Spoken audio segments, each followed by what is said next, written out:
Well, my mom wanted a quiet affair. Wow.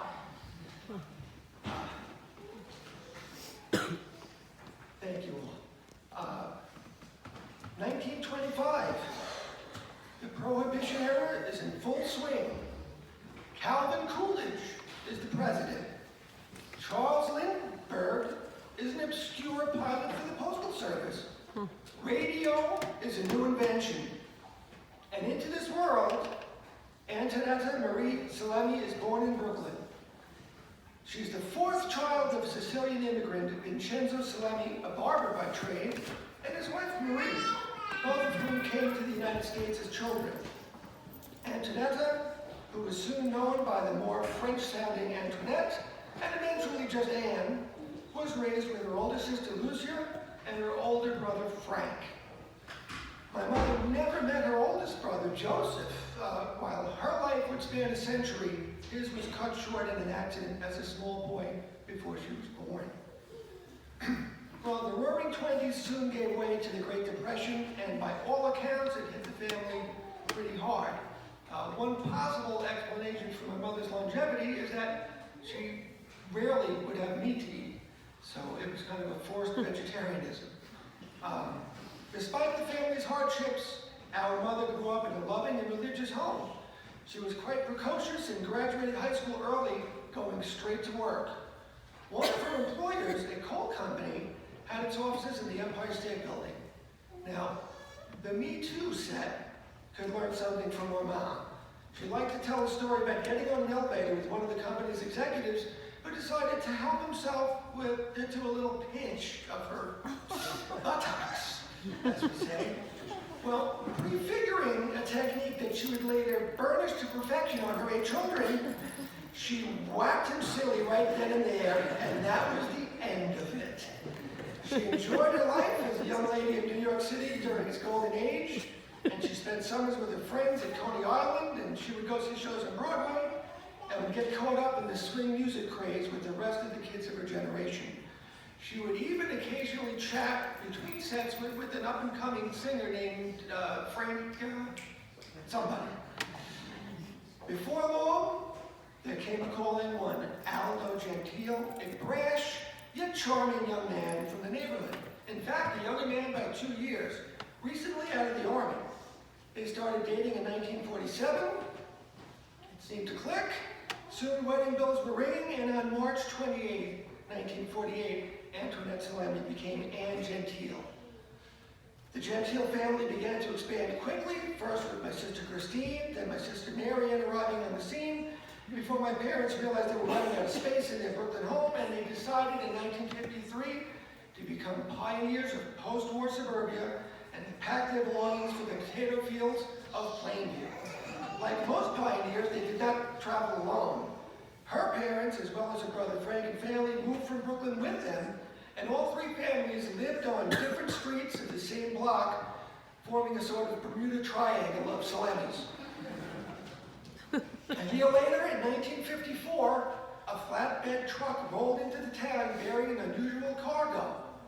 No, not my sister Jerry. It was a wooden building that had formerly been St. Mel's Church in Flushing. That's the building we're in right now. This would become St. Pius X Church, my mother's spiritual home.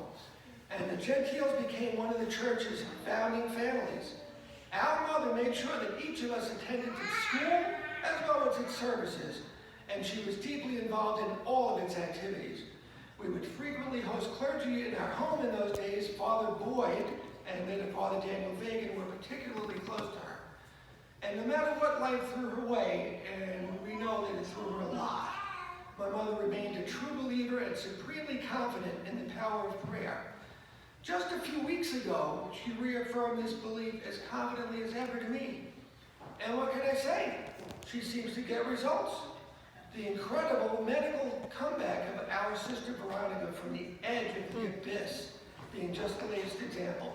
Now, she wanted desperately to be here, but she's not yet cleared to travel. However, through the magic of technology, she has a message for us. Wow. Our mom. Although we cannot hear her voice,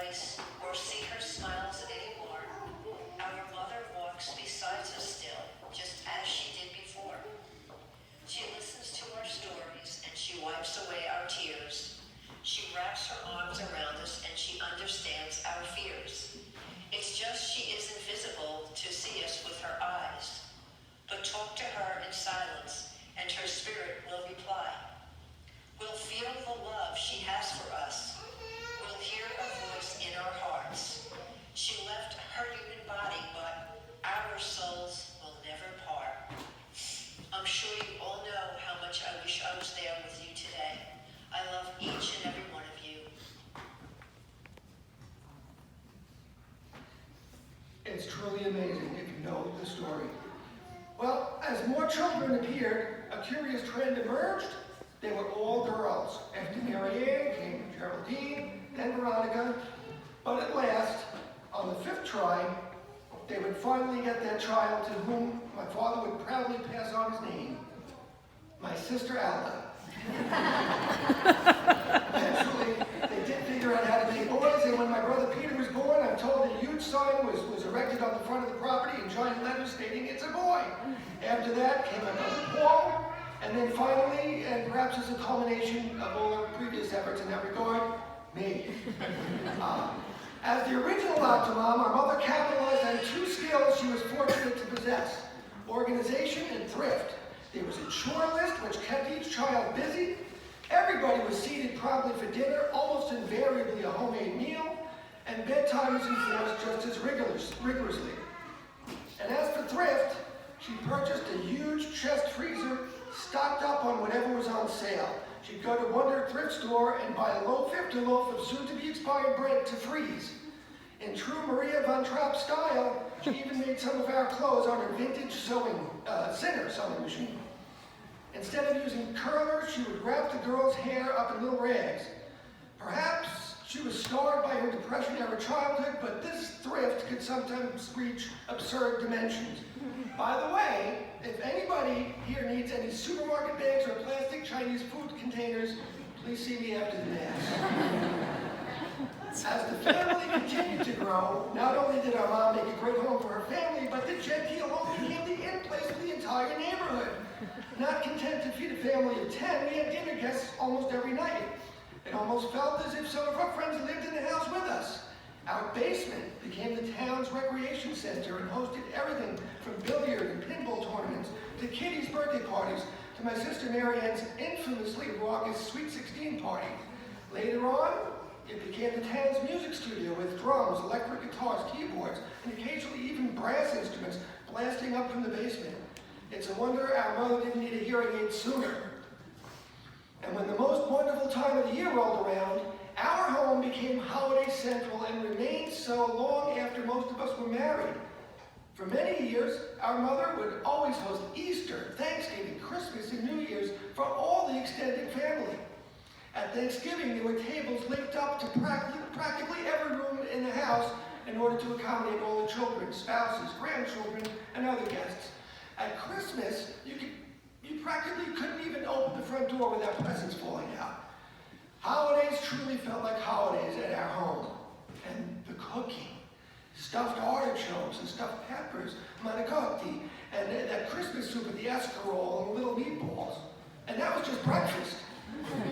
How good of a cook was she? Well, suffice it to say that when I finally moved out, which was admittedly somewhat late in life, the traditional mother-son dance at my wedding being set to the Ray Charles song, "Hit the Road, Jack," I only half-jokingly presented her with an actuarial chart showing my life expectancy and how many meals she would need to prepare and freeze to see me through. Our mother's love for her children truly knew no bounds. Indeed, it even occasionally went beyond the bounds of the law. I remember when my brothers, who wanted a clubhouse for our backyard, decided that the local photo mat would fit the bill perfectly. Next thing I remember, in a scene reminiscent of the raising of the obelisk from the film The Ten Commandments, half the neighborhood, myself included, although I would add for my fellow lawyers in attendance that I was very young and most certainly non sui juris, half the neighborhood was pushing this photo mat on dollies through the streets of Plainview toward our home on Sydney Street. However, one of the streets we had to get through was quite an incline and presented an insurmountable challenge even to the dozen or so boys trying to push this small building up the hill.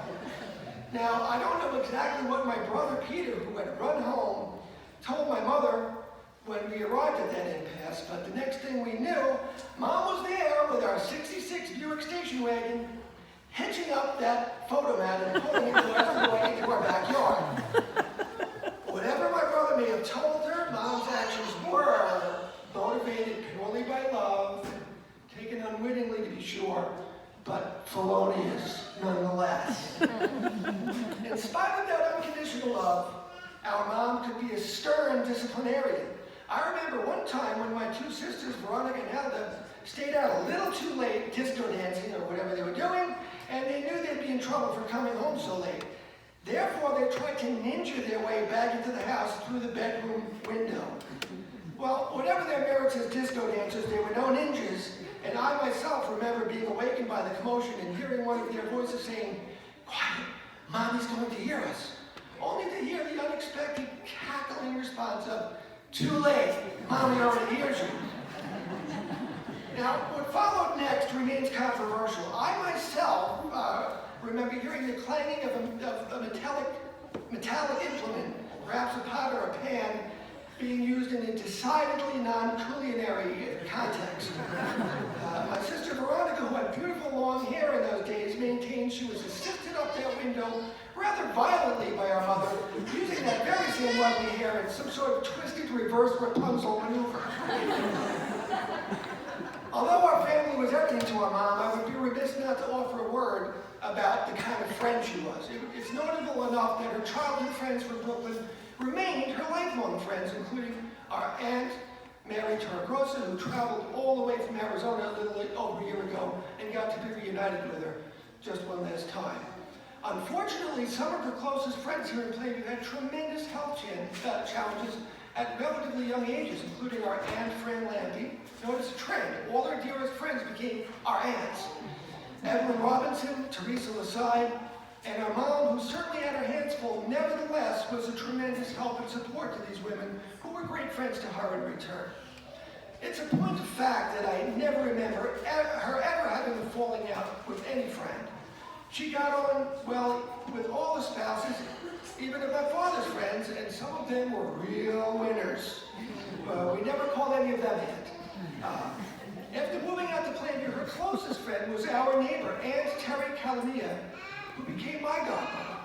And they seemed to get together almost every day, often bringing together both of their large families.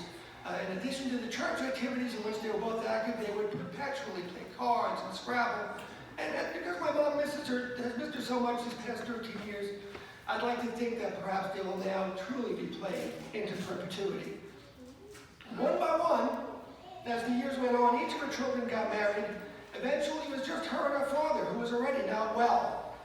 She took great and loving care of him, as always, waiting on him hand and foot, just to see it done when there was absolutely nothing wrong with him whatsoever, and continued to do so all the way through his final illness. They took a few great trips in those final years together, and then the time came when she was on her own. Just her and Mia, the Yorkshire Terrier with louder control issues that she steadfastly refused to acknowledge. She was able to live at home comfortably these past 10 years thanks to two terrific caretakers, Rosa Villegas, who had also helped take care of her dad, and later Andrea Winograd, who has now adopted Mia the Pia. Our mother was a medical anomaly. She had smoked from her youth through the 1980s, eaten whatever she wanted, never exercised, bounced back from every infirmity, and even just a few weeks ago could still clobber you at Scrabble while simultaneously destroying 3 other people in separate games on her iPad. But we all sensed this year that she was finally running out of steam. Thankfully, there was no horrible, painful final illness, but we knew that the end was coming. And she knew it too, so we prepared ourselves.